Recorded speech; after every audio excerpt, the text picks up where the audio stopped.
Hello mga ka-aunting, mga ka-uncle, magluluto naman tayo ngayon uli si Aling Amay ng isang simple uling dish. Meron ako ditong salmon, ayan, wala siyang balat ha, fillet siya. So, hinugasan ko and then nilagyan ko siya ng salt. Ayan, ayan na siya. So, na-marinate ko siya for some minutes. Ayan, i-ready ko yung mga ilalagay natin sa kanya. Meron ako ditong button mushroom. Ito na nasa lata ang gagamitin ko para easy lang. Drain lang natin yung water. Dinrain ko yung water na ating mushroom. Ayan siya. So, after nyan, mag-ready lang ako ng mga, eto, 3 cloves ng garlic.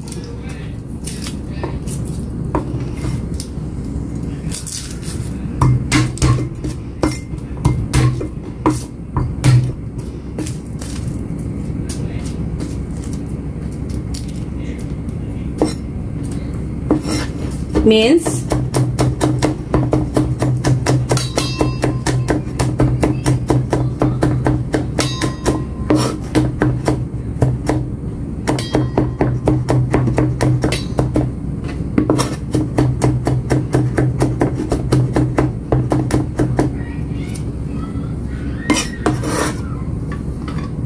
Hindi ko na masyado siyang niliitan. And then, kuha lang ako ng maliit lang dito na onion. Konti lang. Konti lang at ano. Konti lang at 2 piraso lang yung ating mince. Ay, ano, yung ating salmon. 2 piraso lang yung salmon natin. Liitan ko lang to.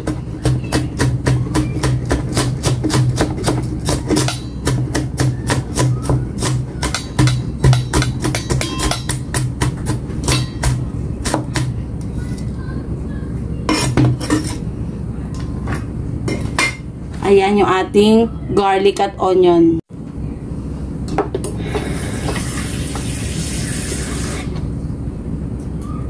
Dito sa aking bowl, naglagay ako ng tubig.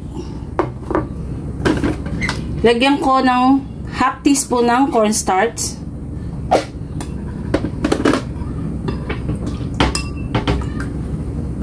Natin konti. Lagyan ko ng konting sugar. Yan, ganyan lang, konti lang.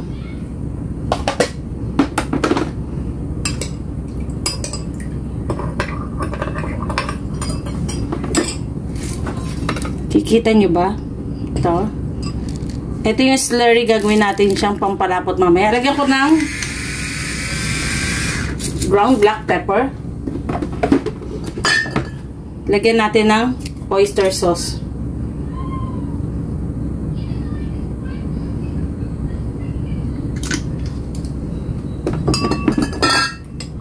Mix.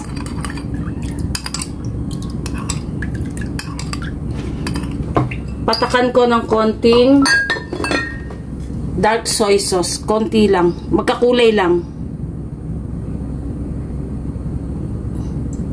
Ayan. Naglagay ako ng 1 drop lang nung dark soy sauce para magkakulay lang yung ating slurry. Okay, set aside. Okay, itong ating na-marinate na salmon, lagyan natin ng konting cornstarch. Ipa-fry natin siya. Konti lang. I-coat natin siya ng cornstarch. Para lang huwag siyang madikit.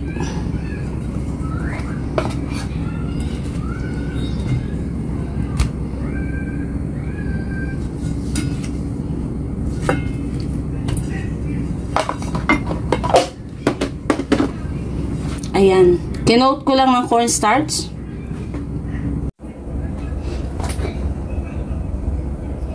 Okay, nagpainit na tayo ng ating wok. Pinainit na natin ating wok. Maglagay tayo ng oil.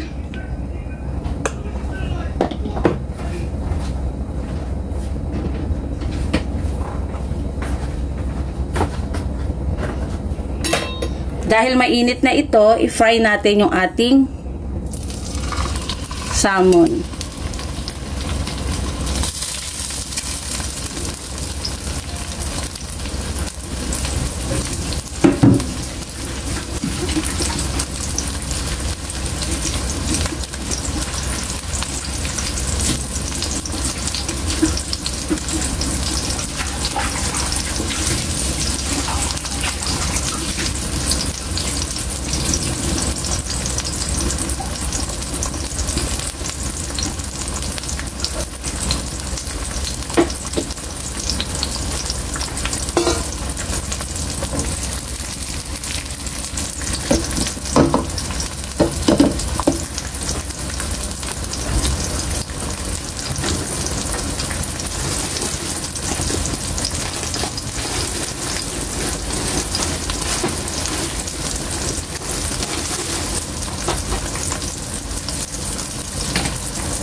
Ayan.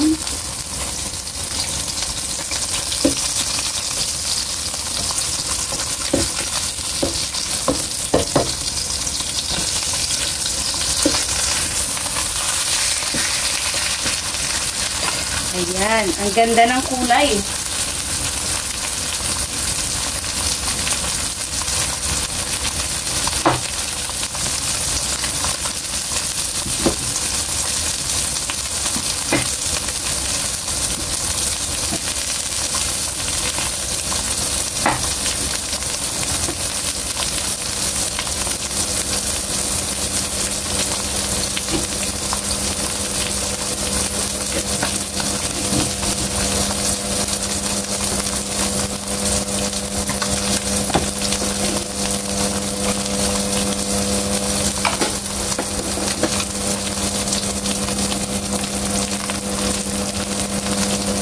Set aside natin.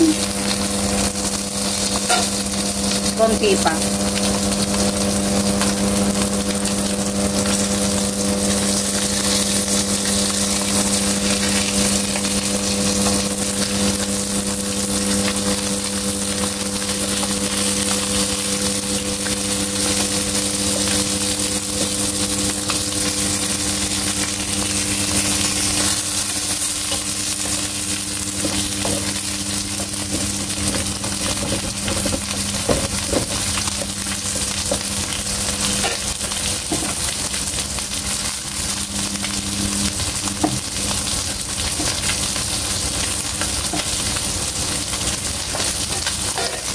Okay, hanguin na natin yung ating fish. Ayan.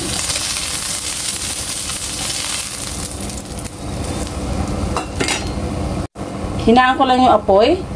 Sa same wok na ginamit natin, sauté natin yung sibuyas.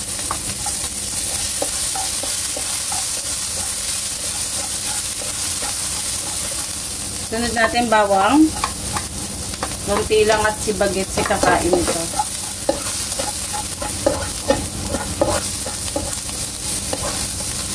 Pag naamoy na natin yung aroma ng ating mga aromatics, huwag natin hintay mag-brown. Lagyan natin yung ating mushroom.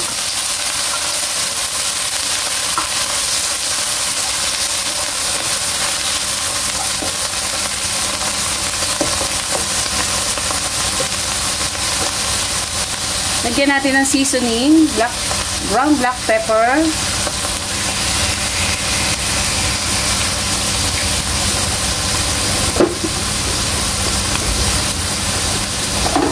meron ako ditong Knorr liquid chicken ano to?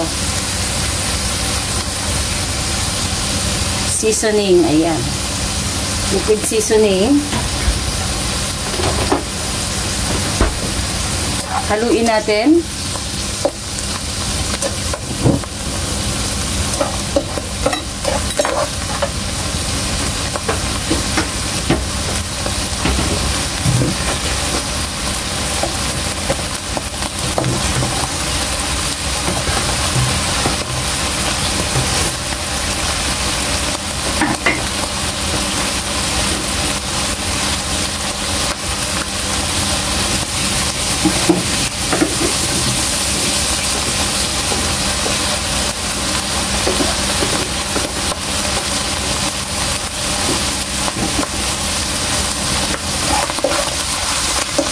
Okay. After nyan, lagay na natin yung ating slurry. Haluin lang natin bago natin ibuhos. Ayan. Madali namang mag-adjust sa ating sauce. Pag masyadong malapot yung ating sauce, mag-add lang tayo ng water. Hindi kailangan sobrang thick yung ating sauce. Ayan.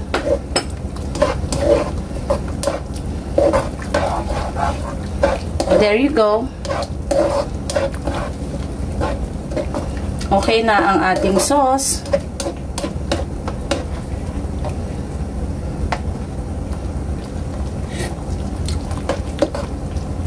Tikman at okay na rin yung lasa. Okay na siya.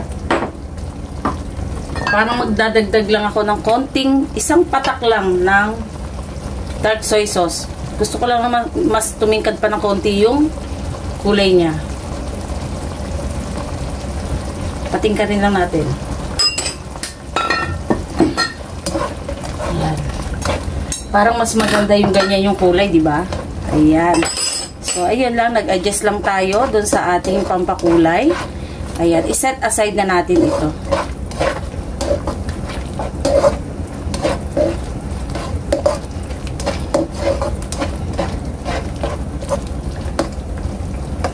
Ngayon,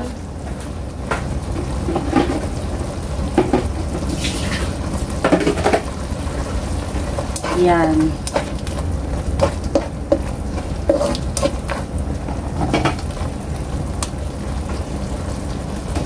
Set aside ko yung konting pang-toppings natin, yung ating sauce na pang-toppings.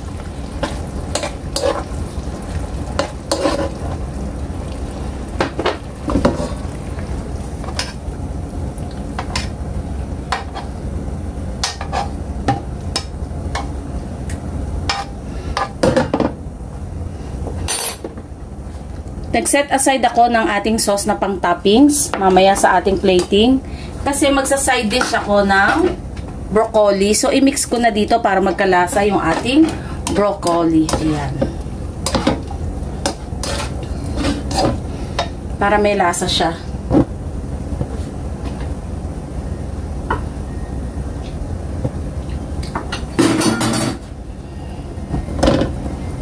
Ayan.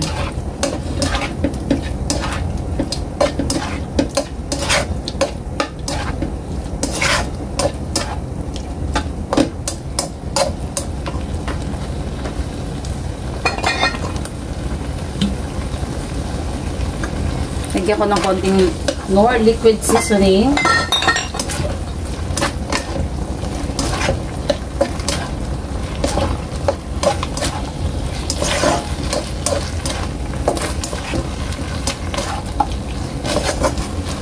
Ipi-plating na lang natin ito.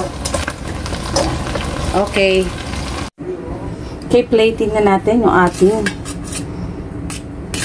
salmon. Dito na natin i-plate para mailagay ko siya dun sa oven.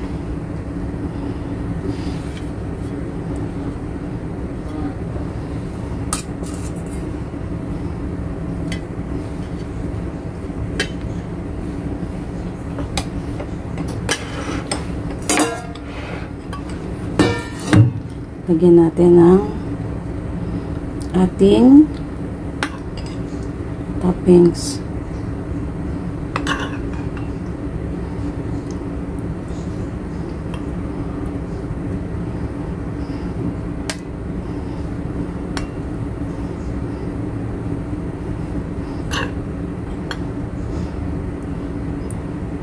Ayan.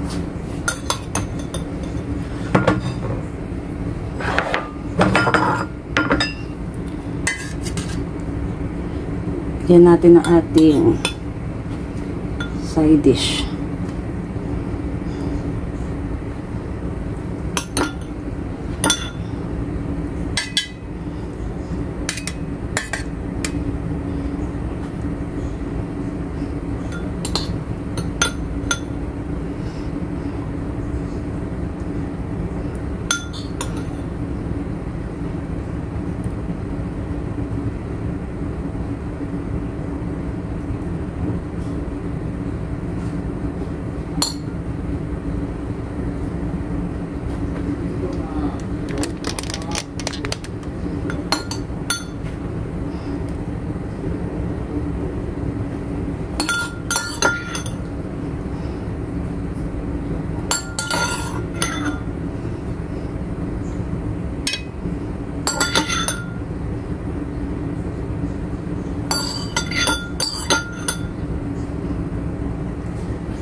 And there you go. Ito yung ating salmon with mushroom. Ayan. Ayan. O, diba? Mukhang napakasarap. Hindi ko nilagyan ng sauce yung kay bagets. Ayan ang ating isa-serve sa boss. Ayan.